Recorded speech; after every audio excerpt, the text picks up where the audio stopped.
Estoy marcada por el color de mi piel. Las balas son silenciosas, diseñadas para matar lentamente. Mis hijos son su objetivo. Es un hecho.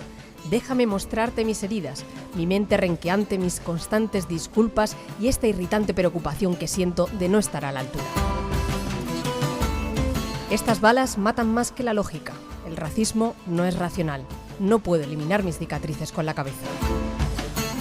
Al otro lado de mi puerta hay un enemigo real que me odia. Soy una poeta que ansía bailar en los tejados, susurrar delicados versos sobre la alegría y sobre las bendiciones del entendimiento humano. Y lo intento. Vuelvo a mi tierra, a mi torre de palabras y cierro la puerta, pero la máquina de escribir no apaga los sonidos de la rabia atronadora y ensordecida. Mis días me abofetean en la cara. Cada día me recuerdan con insistencia que este no es mi país. Y sí lo es. No creo en la guerra entre razas, pero en este continente hay guerra.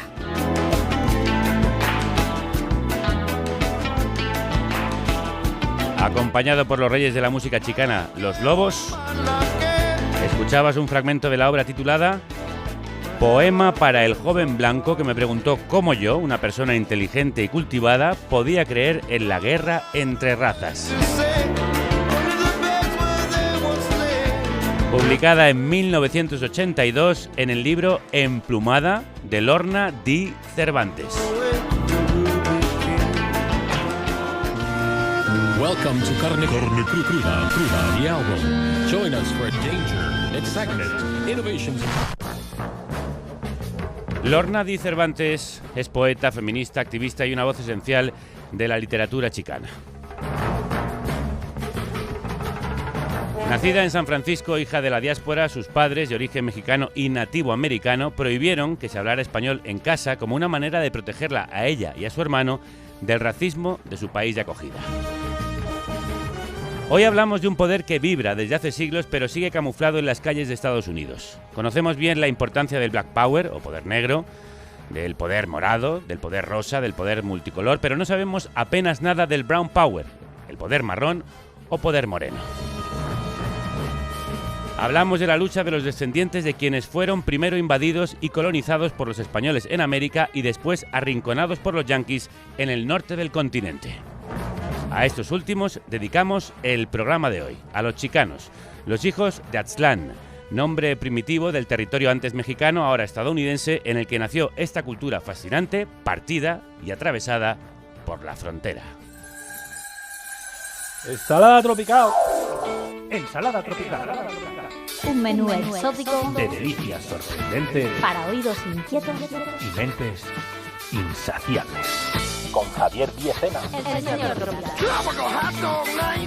¡Aloha, señor tropical! Aloha, ¿cómo estamos? Bueno, lo primero, vamos a lo básico. Tengo muchísimas ganas de adentrarme en esta ensalada tropical, de comérmela entera y pasear por estos mundos chicanos. ¿Qué es ser chicano? Bueno, por decirlo de una manera muy simple, pues es un mexicano residente en Estados Unidos, pero hay toda una cultura riquísima detrás y también hay una gran historia de resistencia. Nos lo va a contar y cantar bien clarito el padre de la música chicana, el gran Lalo Guerrero, con su célebre canción El Chicano. No es mi culpa haber nacido al otro lado del Bravo. Me da mucho sentimiento que en México no me quieran, porque a México lo quiero más que a mi tierra. El gran Lalo Herrero cantando y contando en primera persona qué es ser chicano y también el drama particular de muchos de ellos. Como Emiliano Zapata y también Francisco Villa, yo soy revolucionario en este moderno día. Unidos a César Chávez, los mexicoamericanos luchamos por la justicia para todo el mexicano. Por mi educación bilingüe hablo chicano y gabacho, y ya se despide este pocho. Hasta luego, ya y los guachos. En México, su país de ascendencia, se le llamaban pochos despectivamente y en Estados Unidos no acababan de ser acogidos. Su existencia era y es una lucha permanente y todo esto viene de muy atrás. Vamos con un breve repaso histórico, señor Tropical. Sí, es importante eso que dice Lalo Guerrero en muchas de sus canciones insistentemente. Este suelo fue de México primero, no lo olvidemos. Vamos a remontarnos al concepto arcano del Aztlán, el utópico territorio del que se dice que proviene el pueblo azteca, un territorio que abarca lo que actualmente es California, Arizona, Texas, Nuevo México, Utah y partes de Kansas, Colorado y Oklahoma. A mediados del siglo XIX, Estados Unidos derrota a México en combate y el Tratado de Guadalupe Hidalgo toma el Río Grande como frontera. De ahí viene todo eso que llamamos las espaldas mojadas, que ya lo sabemos todos la historia. Es todo un río que llega hasta el Atlántico, más de 3.000 kilómetros de meandros hasta Texas, para después trazar una línea recta hasta el Pacífico, separando pues San Diego y Tijuana. Y esto, claro, aisló a cientos de miles de mexicanos en un país que pronto se reveló extraño y los arrinconó.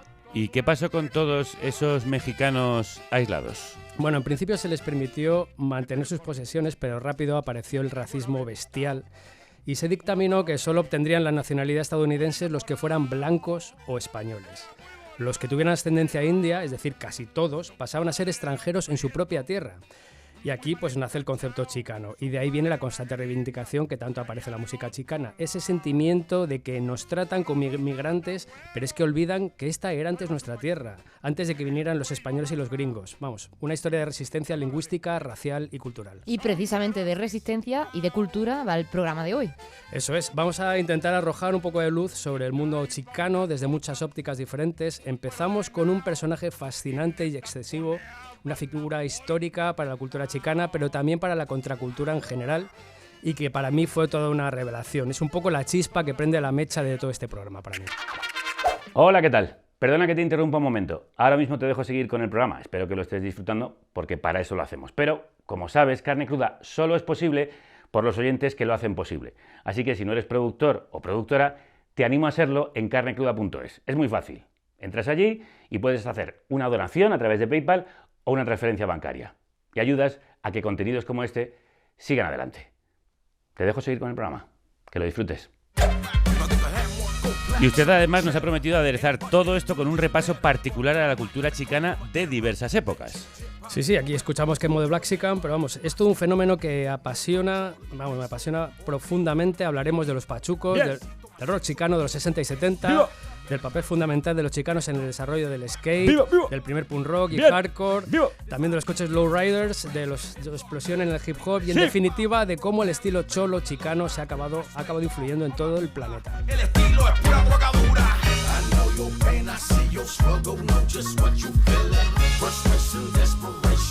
Pues vamos allá. ¿Sabes que ese hombre que conduce mi abogado no es un chalado que encontré tirado por ahí? Es extranjero. Creo que es de Samoa. Pero no importa, ¿no? ¿Eres racista? Señor, ¿qué va? Es lo que creía. Y a pesar de su raza es un tío muy valioso para mí. Joder, había olvidado la cerveza, ¿quieres? No. ¿Y un poco de éter? ¿Qué? Da lo mismo. Bueno, vamos al grano, ¿sí?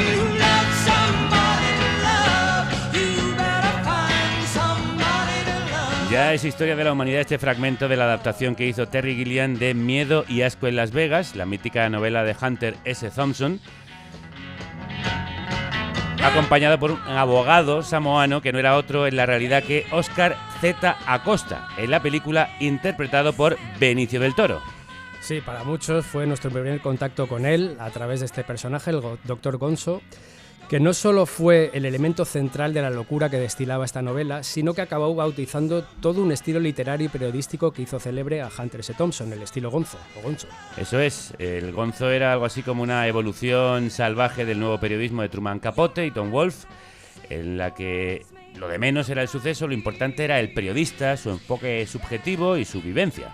Y claro, en esa vivencia por parte del periodista era muy importante que hubiera abundantes dosis de caos, distorsión de la realidad, a ser posible propulsada por un consumo pantagruélico de alcohol, drogas o lo que fuera que pudiera hacer saltar la realidad en pedazos. Y en eso fue plusmarquista nuestro Oscar Z. Acosta con esta doble vertiente en su vida, la conciencia social y el disparate desenfrenado. Sí, de hecho, su faceta como activista y abogado de la causa chicana le convirtió durante un tiempo en uno de los personajes más incómodos para el sistema yanqui. Y por si fuera poco, incluso se llegó a presentar a las elecciones como candidato a gobernador de California. Y para conocerlo un poco mejor, hoy tenemos aquí a Javier Lucini, escritor, traductor, creador de podcast y editor de Acuarela Libros y de Dirty Works, editorial en la que ha publicado y traducido personalmente las 2 novelas de Z Costa, La revuelta del pueblo cucaracha y Autobiografía de un búfalo pardo.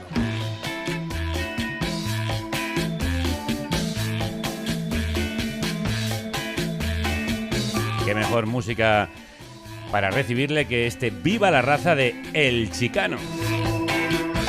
Tenemos aquí sobre la mesa estos 2 libracos que ha editado Javier Lucini, que es un viejo conocido de estos lares. Crudos días, Javier. Muy buenas, Javieres. Bueno, los 3 Javieres hoy aquí. Y tendrías que llamarte Javier también. Javiera me voy a poner aquí en medio. Bueno, ¿quién se esconde detrás del mito de Z Acosta, Javier? Bueno, ya casi lo ha dicho todo Javi, ¿no? Es un personaje fundamental dentro de esta cultura chicana. De hecho, en todo lo que fue el movimiento, hay pocos líderes del movimiento que no lo citen como fuente. Lo que pasa es que es verdad que es un personaje más conocido por cuando traspasa al otro lado de la leyenda y se transforma en un personaje que de alguna manera eso pues oculta un poco su labor literaria, que a mí es la que más me fascinó desde el principio. Queda un poco oculto por la sombra de Óscar Z. Costa, que es un poco el que se lo inventa un poco para la cultura popular. Annie Leibovitz le hizo unos retratos fascinantes que también de esa manera pasa a ser un icono de alguna manera. Y luego es un personaje tan pantagruélico, tan exagerado, tan salvaje, tan autodestructivo, tan brutal, que hasta tal punto que esto traspasa a lo que luego ha sido la historia oficial. Incluso hay un momento en el que el San Francisco Chronicle llega a hablar de que es el heredero de Octavio Paz en la actualidad, haciendo una comparación tan exagerada como el propio personaje, o incluso el New York Times llega a decir que es la figura no chicana sino latina más influyente de la literatura. Entonces, claro, todo esto no tendría sentido si uno se fija solo en estos 2 libros, ¿no? Pero es así, de repente tiene esa labor activista, no solo activista dentro del movimiento chicano, como abogado de todas aquellas causas, años 60, 70, pues estaba en todos los saraos, y además era como una especie de Better Call Saul, ¿no? Un picapleitos que se llevaba a la gente que defendía, se la llevaba al desierto a tomar peyote para ver si le mentían o no, y entonces ya él, con eso, esa especie de test que les hacía, pues ya esto, o sea, es ese personaje tan desproporcionado. Y por otro lado, pues es verdad, se presenta sheriff por el condado de L.A. con un programa político que es una locura, iba a decir asterisco locura. Bueno, como Hunter Thompson, cuando también se presentó. Claro, de hecho se presentaron juntos con aquel partido de la Raza Unida que querían, por ejemplo, plantar plantas de marihuana por todas las calles de San Francisco y todas estas cosas muy de la época. Y luego, aparte, también era un tío muy, como digo, pantagruélico, era un hombre gordo que comía mucho. Él decía que no concebía la vida sin comida mexicana y sin alcohol. De hecho, él claro, el libro de Memorias de un búfalo pardo empieza con él desnudo delante de un espejo, mirando su gordura. Y él la transforma como un arma política, además en un sitio como Los Ángeles, Hollywood, donde digamos que la belleza y la salud es una especie de divisa, y él se enfrenta, como en Acción Mutante, un poco es un personaje que lucha contra todo eso, desde el exceso absoluto, ¿no? Y Hunter Thompson, en el prólogo de esa autobiografía de un búfalo pardo, lo retrata de esta manera. Era como el infierno sobre ruedas. Cuando estallaba una pelea en un bar, cualquier combinación de un mexicano de 114 kilos con LSD 25 constituye una amenaza potencialmente mortífera para todo lo que se ponga a su alcance. Pero si resulta que además el susodicho mexicano es un abogado chicano, profundamente cabreado, que no manifiesta el menor temor ante nada que camine con menos de 3 piernas y con la convicción suicida de facto de que va a morir a los 33 años como ser Jesucristo, sabes que tienes entre manos un cóctel explosivo, sobre todo si el muy bastardo ya hace 6 meses que cumplió los 33, basta el culo de ácido Sandoz y luce una Magnum 357 cargada en el cinturón, y cuenta en todo momento con un guardaespaldas chicano que maneja un hacha, aparte del hábito desconcertante del vómito proyectil, verdaderos géiseres de pura sangre roja arrojados contra vuestra puerta cada 30 o 40 minutos o cada vez que su úlcera maligna rechaza la ingesta de más tequila a palo seco. O sea, brutal Lo quiero en mi pandilla de amigos. Llena de números, 114 kilos, LSD 25, 33 años, Magnum 357. Esta descripción de Hunter S. Thompson. Si hoy estamos hablando de Oscar Z. Costa, ¿es gracias a Thompson? Sí, seguro, vamos, no me cabe la menor duda. Hay una película anterior del año 80 en la que hace Bill Murray, creo que se dice, de Hunter S. Thompson, y el actor que hace de Oscar Z. Costa, que se llama Peter Boyle, es, por si recordáis, es el jovencito Frankenstein, el monstruo. Sí. O sea, que yo creo que físicamente se amoldaba un poco más que Benicio del Toro al personaje. Y sí, por todas estas referencias, y claramente Hunter S. Thompson, que lo bautiza como el Dr. Gonzo, es... Además, él se inventa Hunter S. Thompson, o dice él que se inventa, porque Hunter S. Thompson era muy de apropiarse de galas ajenas, y él dice la fórmula Gonzo famosa, o sea, la receta Gonzo, que era, ¿cómo se llama esto que hacen con guacamole? ¿Con guacamole?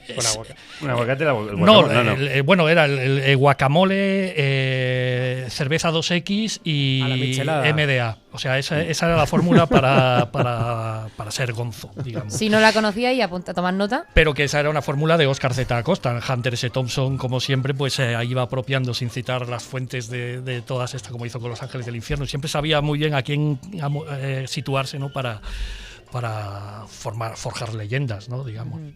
Era un gran activista, lo estábamos diciendo. Vamos a hablar de esa vertiente política. ¿Cómo surge su militancia chicana, señor Tropical? Bueno, pues porque aterriza en el lugar y el momento clave para que esto sucediera. En 1968 se muda a East LA, donde se estaba fraguando lo que se acabó conociendo como la Causa, el movimiento por los derechos civiles de los chicanos. Y allí entra en contacto con la organización de los Brown Berets, que son los boinas marrones, algo así como el equivalente chicano de los Panteras Negras. Él había estudiado Derecho y tras algunos trabajos, digamos, un poco mainstream, enseguida se pone al servicio de la causa, ejerciendo de abogado defensor de algunos de sus líderes, como Michael Filafasofa o Gloria Chávez, y bueno, también defiende a muchos militantes de la causa. De hecho, él mismo participa en manifestaciones y enfrentamientos con la policía. Veo correr a otra mujer a toda pastilla. Es Gloria Chávez, la fiera militante chicana de pelo negro. Embiste por la nave lateral.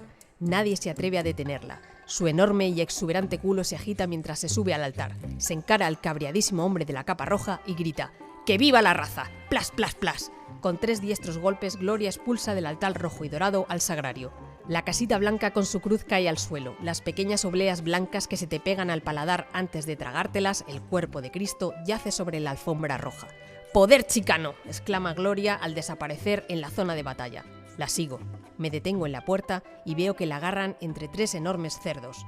Los cerdos ya han conseguido hacer retroceder a la escoria hasta las calles. Solo un momento, agente. No hace falta que la pegue, digo yo. Apártese, señor Pardo, me dice el sargento Armas. Gloria insulta y no deja de soltar patadas y bofetones. Sus piernas se disparan contra los 3 hombres que la están tratando de inmovilizar contra el suelo. «¡Pinches cabrones, hijos de la chingada!», exclama. Me muevo. Agarro el brazo de uno de los policías. Se vuelve para golpearme con su porra, pero Armas lo detiene. Deje a Pardo. Es su abogado. Que viva la raza, desformativo, Mexican immigrants, all my elite. Que viva la raza, dice Sad Boy Loco. Somos humanos chicanos. Después de ese texto despiporrante, escribe también como Thompson, de manera cortante, rápida y muy fresca. Sí, es esa una mezcla entre el realismo sucio y lo que hacía Thompson, ¿no? La literatura Gonzo, esto tan inmediata y tan a puñetazos, ¿no? A lo Hemingway. Sí, en la revuelta del pueblo Cucaracha, Z. Costa, como escuchabais, narra una manifestación chicana en la que, tras enfrentarse a la policía, entran en una iglesia a la fuerza. Eso es lo que ocurre después. Señor Tropical, ¿crees que su conciencia política surge de la furia y de sufrir la barbarie racista en carne propia? Yo creo que absolutamente. De hecho, en Autobiografía de un búfalo pardo se ve claramente su niñez compartiendo peleas con los okis y con toda lo que allí se llama basura blanca. Y bueno, que allí además lo curioso es que, bueno, esto lo reconocerá Javier mejor, pero es curioso porque cuando él era pequeño no le reconocían como chicano, sino que le llamaban negro, le llamaban chino, pero no se acababa de identificar como soy un mexicano nacido aquí, ¿verdad, Javier? Sí, yo creo que ese es el gran conflicto, bueno, y la característica principal de la literatura chicana, que ellos dicen que es la literatura del vacío, porque es la literatura de un territorio que no existe, ni siquiera existe como lengua en sí. O sea, los americanos, los estadounidenses, digamos, los yanquis dicen que son mexicanos, los mexicanos dicen que son yanquis, entonces viven en ese territorio inexistente que sería Aztlán, que se convierte en un mito, pero que es un territorio concebido como un lugar del que proceden mitológico de los mexicas y como un lugar de destino, digamos, con una especie de Valhalla al que aspiran a llegar, pero que es un imposible, es un territorio invisible, un poco, ¿no? Y entonces sí, de ese no saber dónde está, de no ser reconocido por nadie, de ser vapuleado por unos y otros, pues surge esta rebelión, ¿no? Y hablando de territorios y rebelión, Javier, tú eres un apasionado y experto absoluto en los indios americanos, los has conocido, has vivido con ellos, has escrito el libro Apacherías del Salvaje Oeste. Más allá del exterminio bestial que sufrieron, ¿qué paralelismos y diferencias ves entre la historia de estos y la de los chicanos? Hay una cosa que decía el propio Acosta, del que solo escribió estos 2 libros y algunos artículos por ahí. También hay un teleplay, una especie de guión que hizo para un programa de televisión que jamás rodó, evidentemente. Que él se comparaba con la gente del movimiento indio americano. Él siempre decía que los afroamericanos querían subirse en el autobús. Y lo que decían ellos y los indios era que ellos no querían autobús directamente, o sea, que querían que ese autobús desapareciera, como haciendo referencia a aquí estábamos nosotros antes y teníamos nuestras cosas. O sea, que en esa rabia se asemejan un poco más a los indios y también por el hecho de haber estado allí antes, ¿no? Que eso les dota de una especie de dignidad muy vapuleada, pero que los afroamericanos fueron traídos de fuera, ¿no? O sea, que en ese sentido es una cosa más terrenal y más que tiene que ver con el búfalo, del que él también dice que él se basa en todos los grandes jefes indios, mangas coloradas, tal, para la figura del bisonte americano, que es como una especie de... Bueno, es un poco como el cerdo aquí, que se aprovecha todo, hasta los andares, pues ellos igual. Por eso la figura del búfalo pardo es para él la referencia básica, que es la fuerza casi preternatural que de alguna manera les da esa preeminencia. Eso es el Brown Power, el poder pardo. Hablemos del supuesto final de su vida, y digo supuesto porque lo último que se supo de él fue que en mayo del 74 llamó por teléfono a su hijo Marco desde Mazatlán, Sinaloa, y antes de colgar le dijo que estaba a punto de subirse en un barco lleno de nieve blanca. Bueno, desde luego un final a la altura del personaje. Sí, no esperábamos menos. Sí, hay gente que habla de asesinato político, también de ejecución en manos de unos traficantes. Hay incluso quien especula que puede seguir vivo y oculto. Javier, ¿tú con qué opción te quedas? ¿Por qué te decantas? ¿Desapareció? ¿Lo mataron? ¿Sigue vivo y oculto? Yo creo que está con Elvis y con otros tantos por ahí en algún lugar oculto.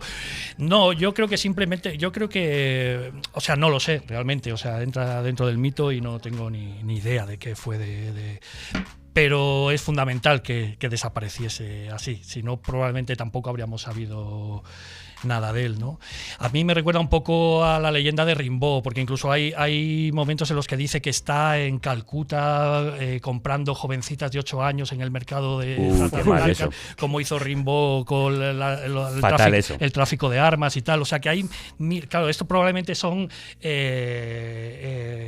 las teorías de los que no le... de los que no profesaban. Pero hay miles de historias distintas que además nadie se ocupa de deslavazar, porque si no quedaría, el mito se disolvería, ¿no? No sería lo que es. Pero no sé, a mí me gusta pensar que aún no se ha acabado toda la nieve blanca que se llevaba en ese barco y que por ahí andará. Vamos a completar este imaginario chicano. Me llaman ilegal, con esto me confundo.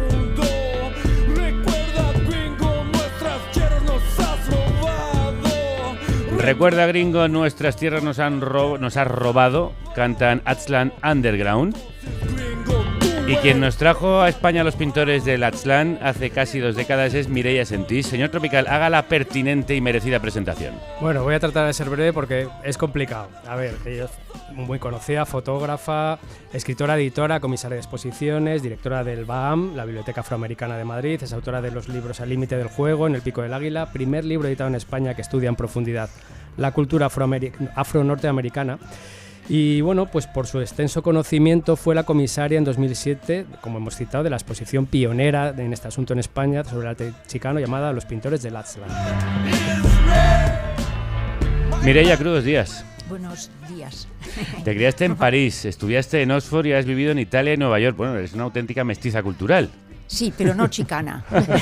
Pero he vivido entre ellos porque viví 2 años en Los Ángeles, que es cuando empecé a convivir con todo esto, con la pintura, etc. Claro, ¿qué es lo que te fascinó de esta cultura mestiza?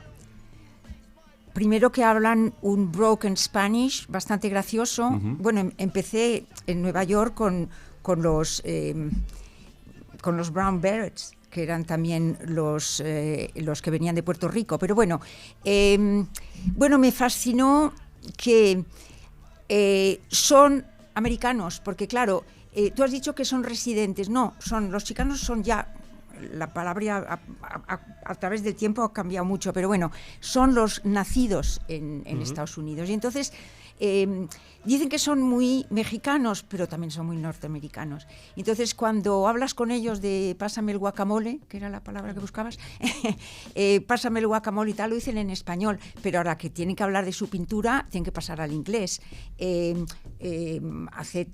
Z escribía en inglés, todos han escrito en inglés. Había el periodista que mataron, es este que yo admiro tanto, Rubén Salazar, que estuvo en el movimiento chicano muy fuertemente y que finalmente se lo cargó el FBI, escribía en inglés. O sea, que es muy divertido para nosotros, ¿no? Y además, pues cuando hablan en español, guardan alguna palabra que nosotros ya no usamos porque es antigua, no es que ya no sea española. Y después, bueno, pues la potencia de la cultura, ¿no?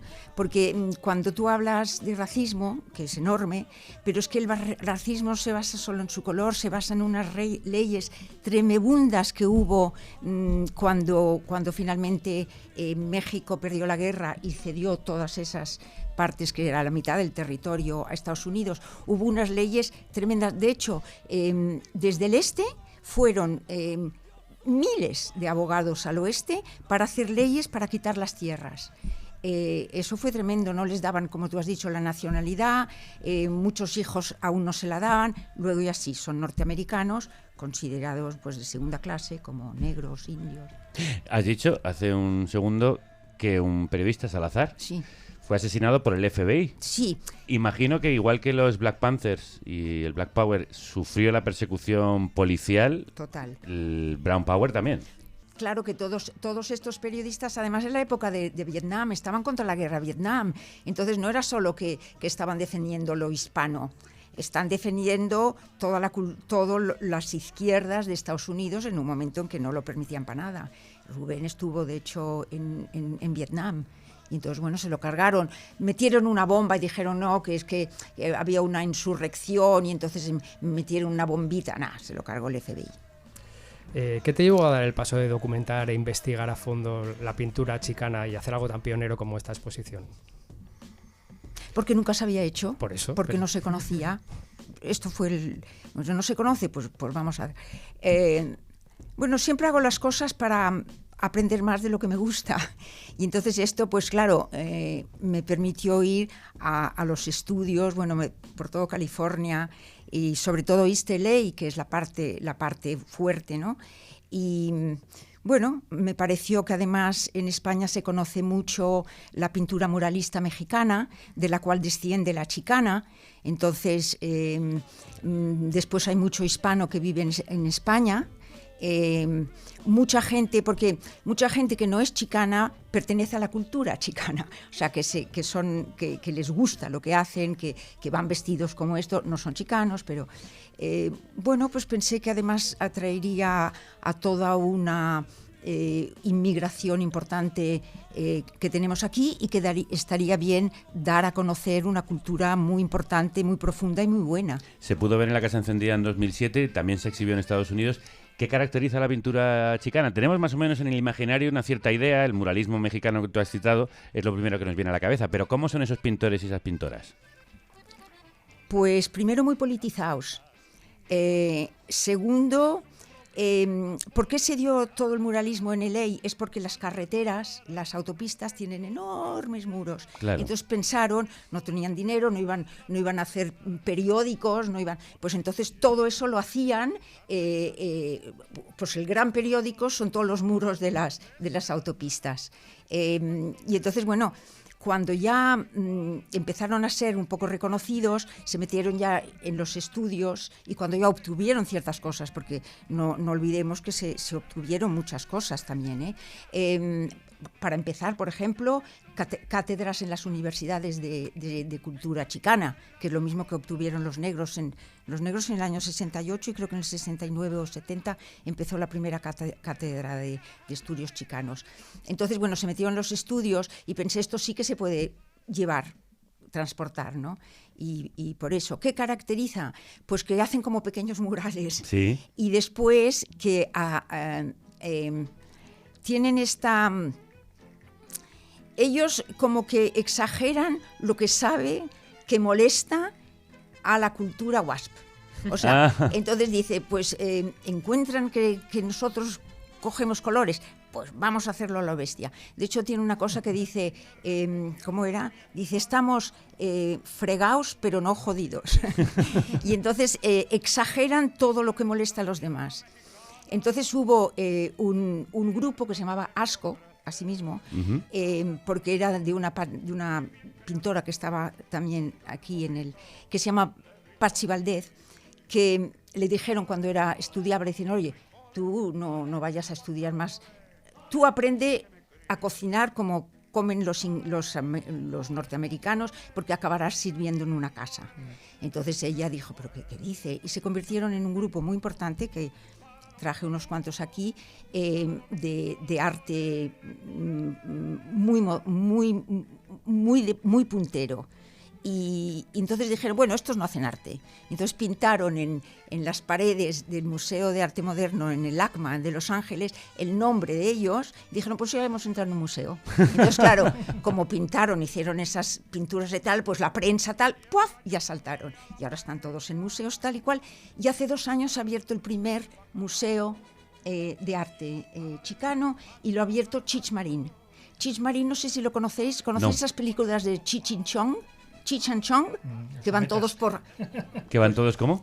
Fumadísimos. Fumadísimos. Cheech Marin es el hijo de un policía mexicano, nacido en México, pero que se fue a Estados Unidos, y el hijo es Cheech Marin. Y Cheech Marin hizo unas películas que tuvieron un éxito increíble en los 60 y 70, que son Cheech, él, y Chong, que es uno descendiente de chinos, porque hay mucho chino cubano, hay mucho chino mezclado con todo esto, y entonces, bueno, iban emporrados, y entonces le paraba la policía, y ¿tú lo habrás visto alguna? Sí, me encanta que esa película. Bueno, pues Cheech Marin es el coleccionista del arte chicano que empezó a comprar a la gente de su edad por 4 duros y mantuvo a muchos. Ya por fin ha abierto un gran museo que se llama el Museo de Arte Chicano, creo, de Cheech Marin, y vino cuando la Casa Encendida, y bueno, ahora es un hombre pues muy conocido porque produce películas, es un actor muy conocido, en fin. De hecho, estamos escuchando un fragmento de esa película de Ching. Cheech and Chong. Where you going, man? Oh, right here it'd be fine, man. Oh, que de hecho se llama... Up in Smoke. Up in Smoke. Claro. Pues sí, mucho... Cheech Marin habla mal el español. Claro, es lo que te decía, ¿no? Claro. Antes escuchábamos también a Keiko de Blaxican, algo así como el mexicano negro. ¿Tú como investigadora de ambas culturas viste fusión entre la cultura negra y la cultura chicana en tu año viviendo en Estados Unidos? Uy, mi año, 25. Tus años, sí. Perdón, como soy andaluza, singularizo. Hay poca, y te diré por qué. Porque la unión hace la fuerza, y bien se encarga el Estado, el gobierno de Estados Unidos, de separar a los hispanos y a los negros. Muchísimo. ¿Por qué? porque a la unión hace la fuerza, porque así son, cada uno pelea por lo suyo, pero no se unen para que todo esto acabe. Y es verdad que son dos culturas muy diferentes, porque el negro norteamericano no tiene nada de hispano. Entonces, sí se pueden juntar en que los dos están jodidos, pero ninguno de los dos fregado. Pero bueno, no hay mucha. De hecho, hay bastante lo que llaman colorismo entre las minorías. ¿Qué significa eso? Que no es un racismo, pero porque no forma parte del gobierno, pero entre ellos, si hay uno más claro... También existe una especie de colorismo, le llaman. Discriminación. Sí, una discriminación del más oscuro al más claro, y obviamente los más oscuros son los negros, no son los hispanos. Y intentan separarlos bastante. Es muy difícil los dos que se junten. No. Hombre, tienen que ser ambientes, ambientes muy de vanguardia, para que se mezclen, si no. Vamos a hablar de vanguardia, vamos a hablar de música. ¿Por qué no hacemos un repaso musical a la cultura chicana, señor Tropical? Venga, adelante. Esto se pone interesante.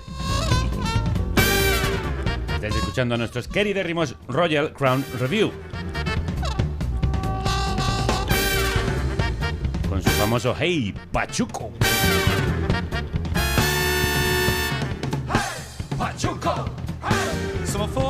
Sí, lo reventaron y nos reventaron las caderas bailando swing en aquel revival de finales de los 90 del estilo que llenaba las pistas en los años 30 del siglo pasado. ¿Quiénes fueron los pachucos a los que cantan Royal Crown Review?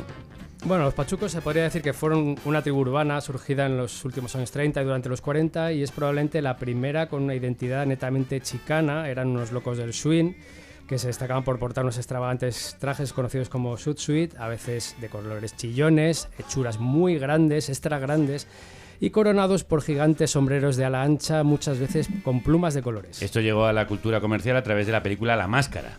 Lo que lleva el personaje es un suit. Pero ni esta vestimenta ni esta música era exclusiva de los chicanos, la compartían también los jóvenes afroamericanos, italoamericanos y también anglosajones, ¿verdad? Eso es cierto, pero los pachucos lo llevaron a tal extremo de exageración y sofisticación que lo convirtieron en una subcultura propia e identitaria.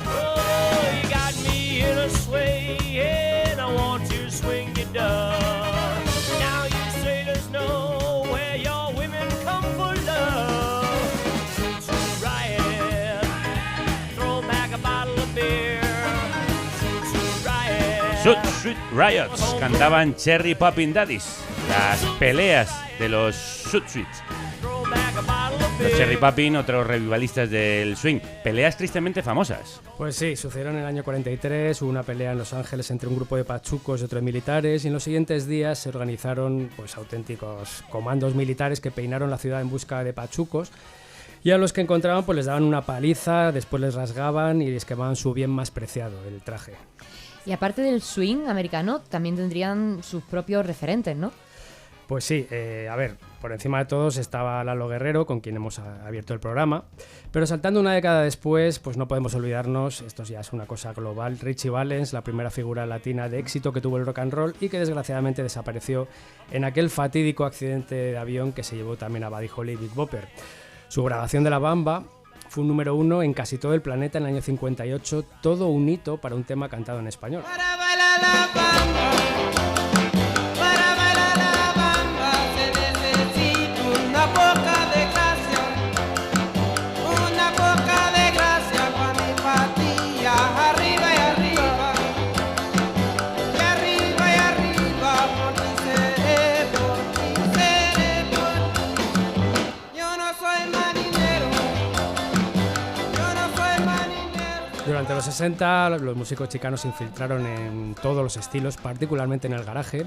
Quizá el más destacado músico de esa época fue Carlos Santana, y todo eso cristalizó en el rock chicano de los 70, liderado por grupazos como El Chicano, que ya hemos escuchado antes, Desde el Corazón de Ley, pero siempre es bueno escucharlos de nuevo porque integran con soltura elementos latinos y funk de manera bestial, como este Spanish Groove.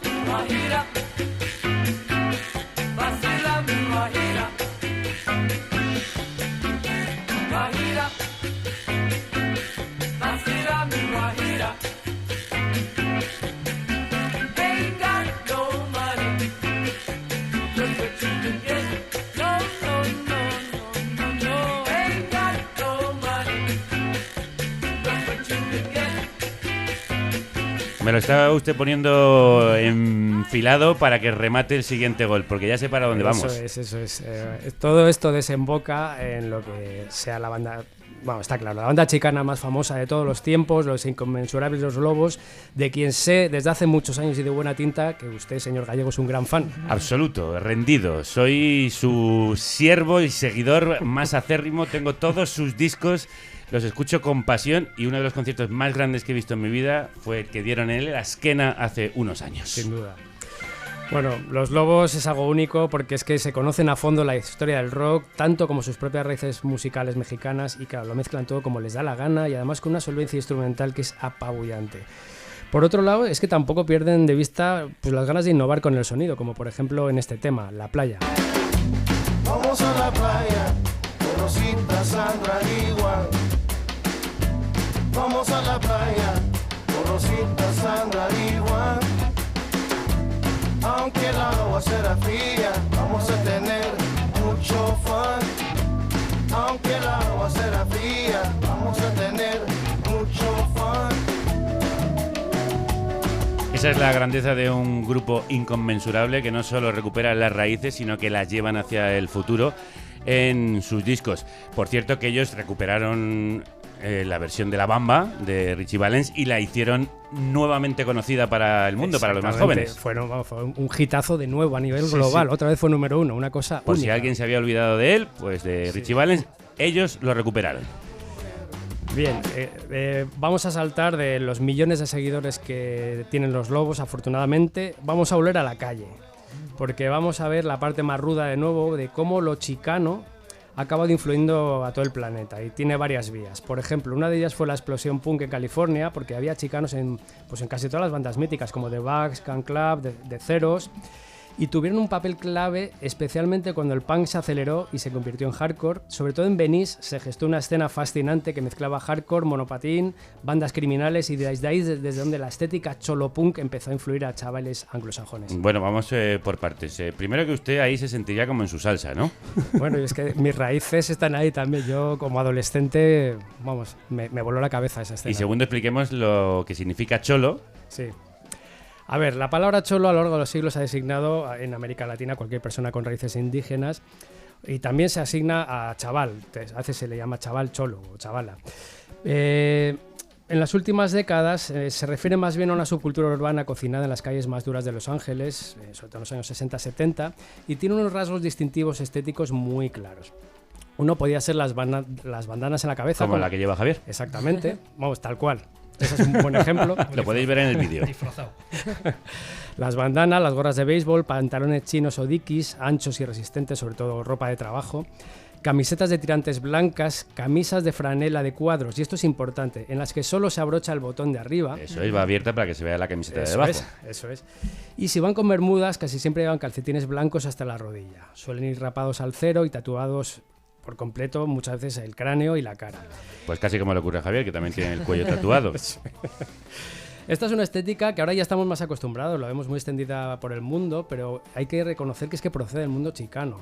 Y que, como decía antes, primero caló con fuerza en las ultraviolentas bandas de pandilleros punks de principios de los 80 en LA, como La Mirada Punks o Suicidals, y de esta última surgió una banda que arrasó con todo y cambió las reglas del fuego, Suicidal Tendencies.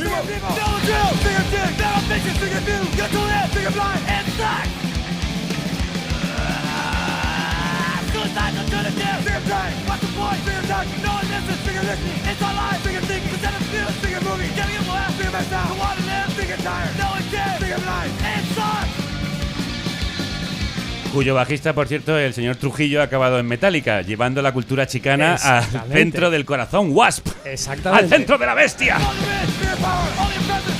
Eso sí que es colonizar al colonizador. Totalmente, metérselo por atrás, como te dice. Muy bien. Bueno, pues yo estoy aquí en mi salsa, estoy como si tuviera 18 años en este momento, pegando saltos en el estudio, pero tenemos que seguir adelante. ¿Qué tal si pasamos a la era hip hop?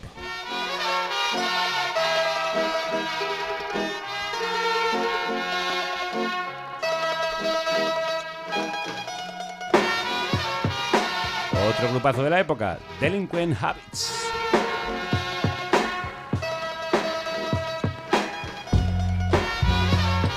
Y este 3 delincuentes.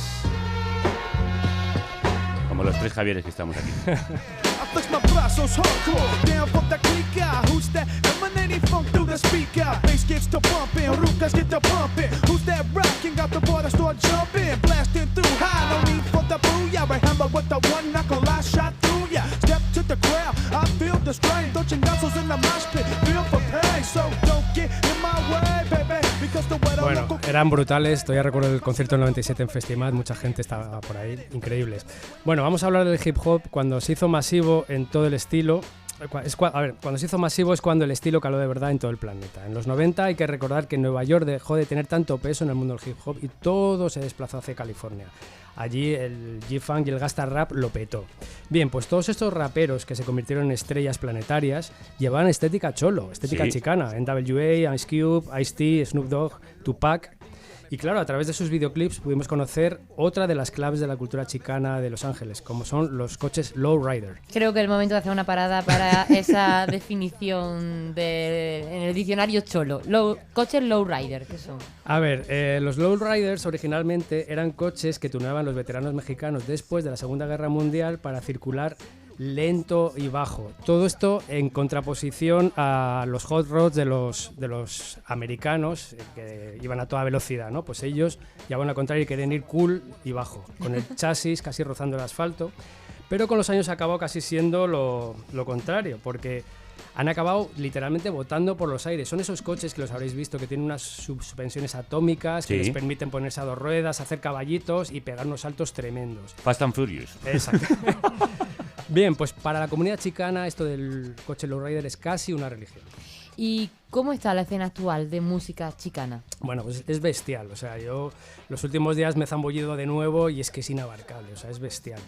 Por centrarme un poco en los nombres más combativos y con más conciencia chicana, hay que citar de nuevo a Atlant Underground, que han sonado antes, pero aquí suenan con su tema indígena. Understand this, my indigenous brother, she said indigenous, and you don't even know, yes, indígena, and you don't even know, not mestizo, latino, or gringo, but indigenous, and you don't even know. The Mother Earth runs deep through your soul, the Mother Earth runs deep through your soul, the Mother Earth runs deep. Tremendo, porque aquí se unen muchas tradiciones, no la chicana más moderna, sino también la indígena. Suena claramente a indios, lo que conocemos como indios norteamericanos o como indios de todo el continente. He visto mover la cabeza a Javier, yo creo que lo ha reconocido el que estaba allí con los indios. Sí, pero es que también me ha recordado al Roots de Sepultura. Totalmente, absolutamente, también lo he pensado.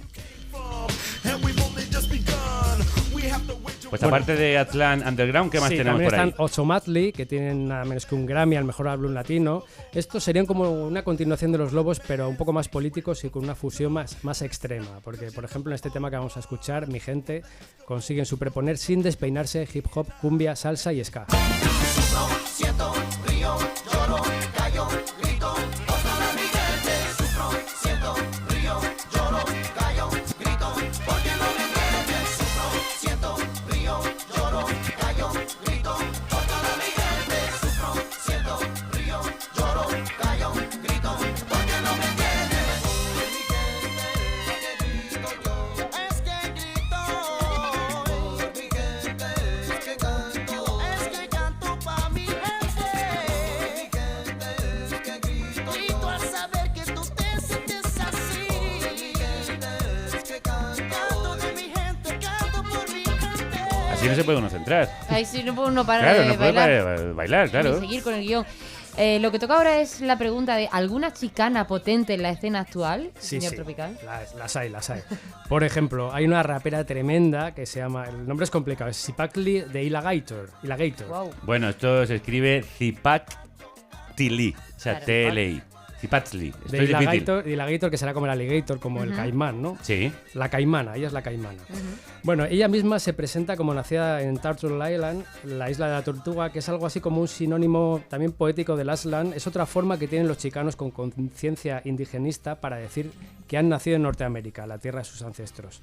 Y bueno, pues todas sus letras van en esa dirección y habla claro y alto, como en este tema Ondas Solares. Pero ya es hora que despiertes y entiendes lo que digo. Si te preguntas por qué vivo, por qué existo, mira la bandera de los Estados Unidos. Yo nací para quemarle cada hilo en memoria de mis hijos. Y por la ausente inocencia. Ponte a estudiar para que sepas lo que es dejar una huella, lo que es ser indigenista, anti-español, anti-imperialista. Y nos veremos en otro nivel. Bien ahí, dando a diestro y siniestro. Dando a dos manos. Brutal la letra, no deja puntada sin hilo. Precisamente habla de quemar cada hilo de la bandera de los Estados hundidos y se declara indigenista, anti-española y anti-imperialista.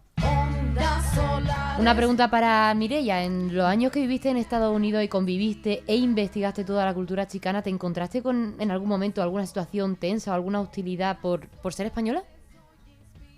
Amor-odio. Sí, ¿no? O sea, una especie de fascinación porque pues se habla bien la lengua que son de sus padres, de sus abuelos sobre todo. Por otra parte, pues hemos colonizado igual que los norteamericanos, con la misma crueldad y con las mismas leyes que les han quitado todo, pero no dejamos de hablar la lengua que ellos reivindican contra Estados Unidos. Entonces somos un doble filo. Hablamos la lengua que ellos meten además en todas sus canciones a ratos, porque lo demás no lo saben bien. Amor-odio, creo que sí. Señor Tropical, sigamos con ese repaso musical. ¿A dónde nos lleva? Bueno, pues en la escena actual de hip hop chicano hay que citar también, por ejemplo, a El Bu, que en Ciudad Celestial plasman la esencia chicana de verdad. Ese también es orgullo por ser de Los Ángeles y a la vez tener absolutamente presente una cultura mexicana milenaria. El sol que nos alumbra, sol de movimiento. Somos agua, somos tierra, somos fuego, somos viento. Y estamos caminando en unidad y movimiento. La gente de la tierra ha llamado a la acción y por todo el mundo se ha escuchado su voz. Afila la palabra, cultiva la esperanza. Abajo y a la izquierda nuestros corazones cantan. Y vamos con un último tema, Raco. Sí, vamos a escuchar al productor Rojoz, que ha sampleado a un viejo conocido de la resistencia a nivel global. Lo vais a reconocer por su voz. In Houston, maybe someone said Mexicans were the new niggas. In LA, maybe someone said Chicanos were the new niggas. In Frisco, maybe someone said Orientals were the new niggas. Maybe in Philadelphia and North Carolina, they decided they didn't need no new niggas.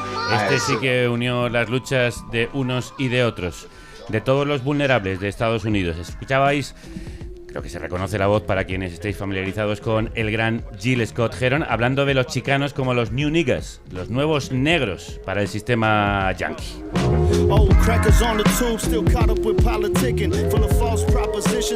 Está claro que la cultura chicana y la música chicana han tenido influencia en el resto del globo.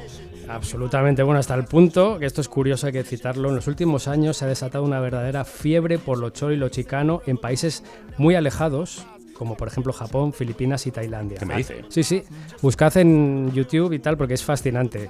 Los cholos allí han renacido como tribu urbana, con sus lowriders, sus bandanas y toda la parafernalia. Claro, todo esto ha ayudado pues esta exposición audiovisual, redes, televisión, internet que vivimos ahora, claro. Claro, y hablando de audiovisual, ¿qué imagen ha dado el cine, la serie del mundo chicano?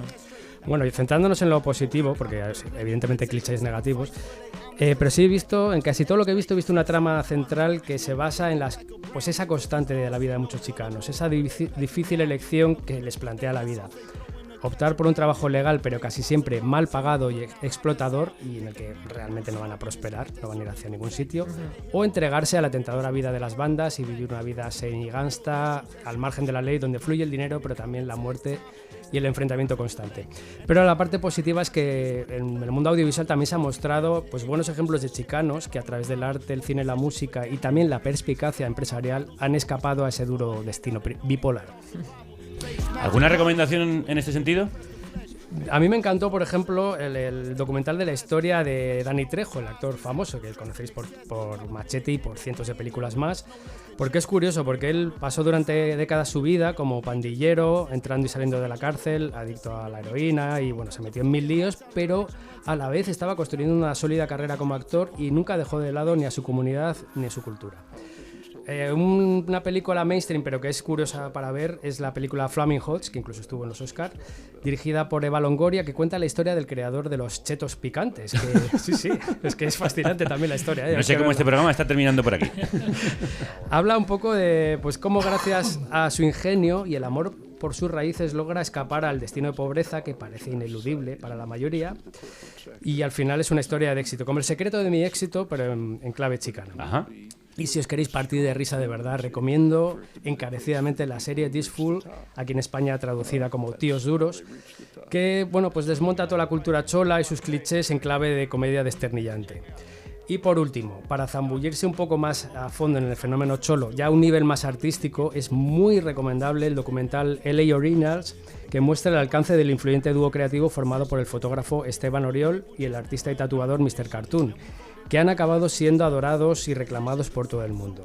Por ejemplo, hubo unos años en los que, vamos, es que no eras nadie si no tenías un tatu de Mr. Cartoon. O sea, sale en el documental Kobe Bryant, Snoop Doggy Dogg, Eminem y cualquier celebrity tenían que ponerse a la cola para esperar a ser tatuados por Mr. Cartoon, que no dejaba de ser un chaval que venía de pintar en la calle. Bueno, pues ya sabéis, Flaming Hots, This Fool, traducido en España como Tíos Duros, y LA Originals, los originales de Los Ángeles.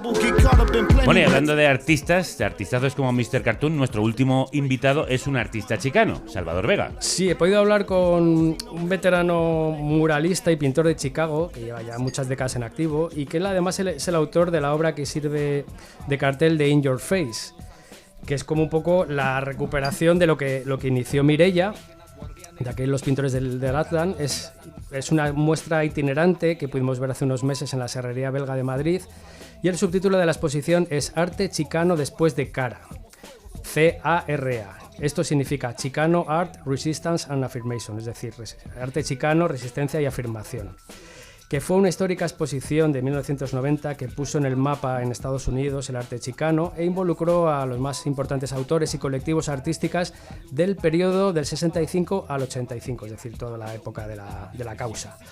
El objetivo de In Your Face es hacer lo mismo, pero con el periodo que viene del 90 hasta hoy en día, y yo doy fe de que lo logra. A mí me impresionó, sobre todo el contenido, como decía Mireia, muy, muy potente, muy reivindicativo, con una diversidad de estilos y estéticas que demuestra que el arte chicano actual, vamos, está muy fuerte y es absolutamente mutante.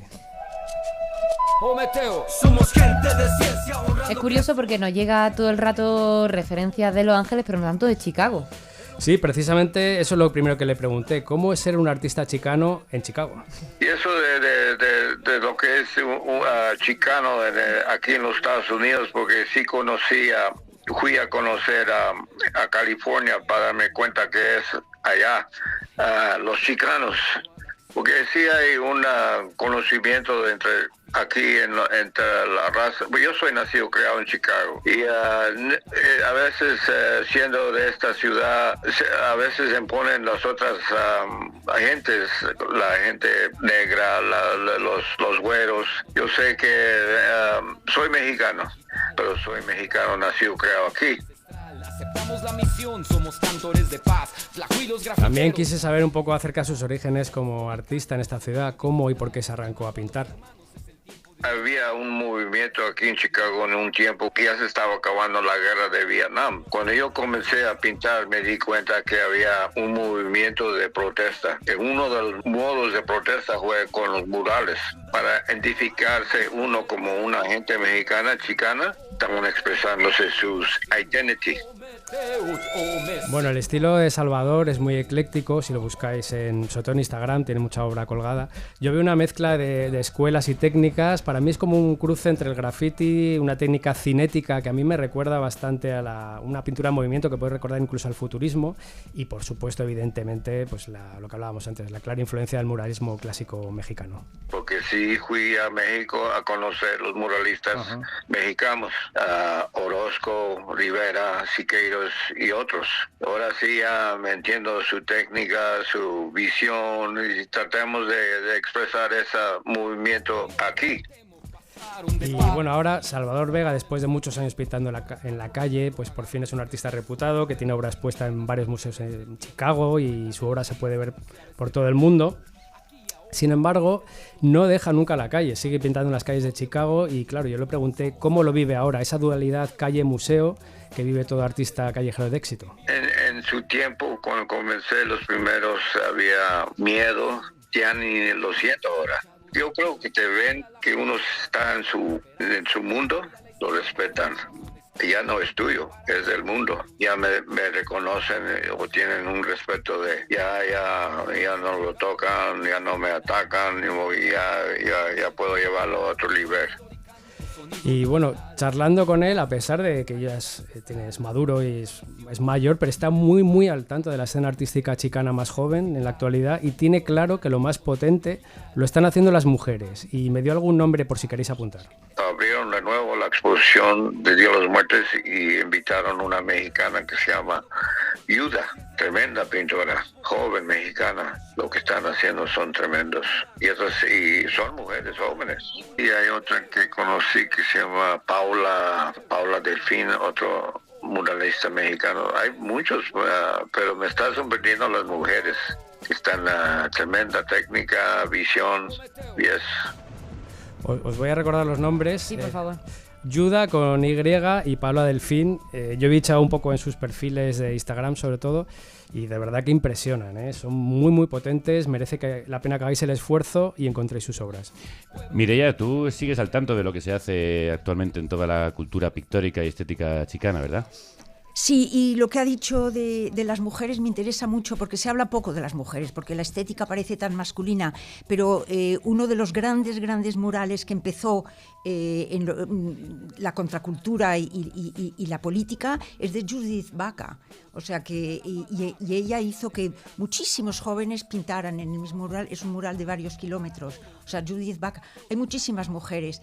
Y lo importante también es decir que muchas mujeres estudian, muchas profesoras en las universidades son mujeres y muchas escritoras que han explicado realmente lo que es ser chicano son mujeres. Y quiero nombrar, por ejemplo, Gloria Anzaldúa, que es una feminista y pensadora de categoría, y después Sandra Cisneros, Ana Castillo, que además relatan una vida doble, además de pasando de un país al otro, tal, con mucho humor y en inglés poniendo mucha cosa chicana. Ajá. Entonces a mí me parece que son tres escritoras que te explican esa vida y es a través de mujeres, porque es que son importantísimas, porque la mamá es muy importante en la cultura hispana. Después salen y se hacen los machitos, pero las madres ahí son las que cocinan, las que llegan. La abuela, bueno, la abuela es un matriarcado, si vas a mirar, pero si vas a mirar profundamente. Pero parece todo muy macho. Pues no, las mujeres están ahí detrás muy fuertemente. Y muy fuertemente la cultura chicana, como hemos intentado contar en el día de hoy, se ha expandido por el mundo. Aquí tenemos a dos personas que han hecho también lo suyo por difundirla. Javier, ¿tú crees que el mensaje de la lucha parda ha calado? Sí, yo creo que sí, ha calado, hombre, quizá no es tan conocido como el movimiento afroamericano y de los indios, pero es evidente, yo creo que sí, se ve en la estética, la propia estética ya es un activismo, ¿no? Yo creo que sí, y se está expandiendo, yo creo, en una cultura que se está expandiendo, tú citabas a estos japoneses, por ejemplo, creo que en la actualidad y a través del hip hop y todo eso está teniendo una trascendencia como no ha tenido nunca la cultura nativoamericana. Y que está solapándose al impacto que ha tenido siempre la cultura afroamericana. Sí, pero creo que quizá nos llega mucho más su estética que su ética y sí, mucho más la modernidad que la historia. Por ejemplo, todo lo que nos habéis contado hoy de dónde procede la cultura chicana, de Aztlán y de las raíces indígenas, es muy desconocido para el gran público. De hecho, aquí en España, tú hablabas de Sandra Cisneros. Sandra Cisneros sí se ha publicado y en una editorial potente como Seis Barral. En su día Alfaguara, Jimmy Santiago Vaca, que es un personaje también fascinante, fue traducido. Escribía en inglés, pero no se debieron vender mucho porque no hubo continuidad de esos fenómenos, que Sandra Cisneros se puede considerar una bestseller. Pero, por ejemplo, Sórdica, una editorial pequeñita, publicó hace poco un libro de Hinojosa Smith, que es uno de los padres de la cultura chicana, que además escribía en el español que hablamos. El Broken Spanish, el Spanglish, ¿no? El Spanish, sí, que es muy interesante. Yo recomendaría acudir a ese libro, pero no hay más. O sea, hay un vacío total. Oscar Z. Costa no estaba traducido. En Estados Unidos se publicó está traducido y está editado. El libro de Dani Trejo salió hace poco en edición bilingüe. O sea que es verdad lo que dices, no cala, digamos, ni mentalmente, digamos, ni económicamente, parece que es un terreno baldío, ¿no? Pero no es así. Bueno, la cultura siempre lo es. Los que leen es una minoría, pero ahí están los libros. Todos estos libros que están escritos en inglés están traducidos. Estas tres están traducidas, como está traducido, por ejemplo, Tino Villanueva, o El poeta. Hay varias cosas. Hay que buscarlo un poco, claro. ¡Ajá! Ajá, efectivamente, pues con ese ajá nos vamos a quedar. La exposición In Your Face sigue dando vueltas por el mundo y difundiendo la cultura y la historia chicana, como hemos intentado en el programa de hoy, en el que nos tenemos que despedir. ¿Con qué nos vamos, señor Tropical? Nos marchamos con el MC y productor Olmeca, chicano de Los Ángeles, que es el autor de un temazo titulado Browning of America, que es todo un himno, y lo dedicamos a los pardos y pardas de América y de todo el planeta.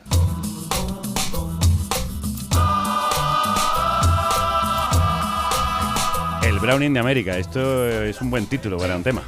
Watch the city streets vanish when we're feeling them. Handling, we do our thing and we're gonna win. Revolution will not be televised, we're marching in. Listening to the sound, body on, painting in, plus I'm leaning in. Mireia, Javier, muchísimas gracias por el programa de hoy. Ha sido interesantérrimo. A vosotrísimos. Gracias por meter siempre estos trocitos de cultura.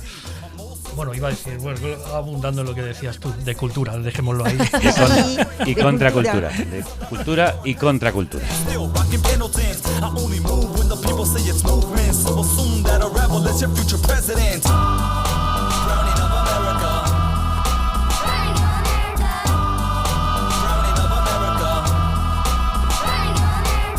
Y si ella baila, sigue la corriente. Y si marcha, sigue la corriente. No digas nada y sigue la corriente. Vamos al frente y sigue la corriente.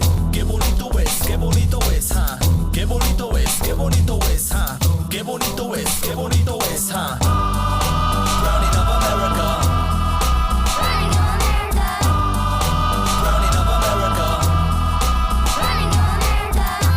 Brown is beautiful. El marrón es bello. Así se llama este disco de Olmeca. Y no podemos estar más de acuerdo. El marrón es hermoso porque es la mezcla de todos los colores. Es el color del mestizaje. Poder marrón, poder pardo. Gracias, señor Tropical, por esta invitación a conocer otros parajes de la cultura y la contracultura. Un auténtico placer.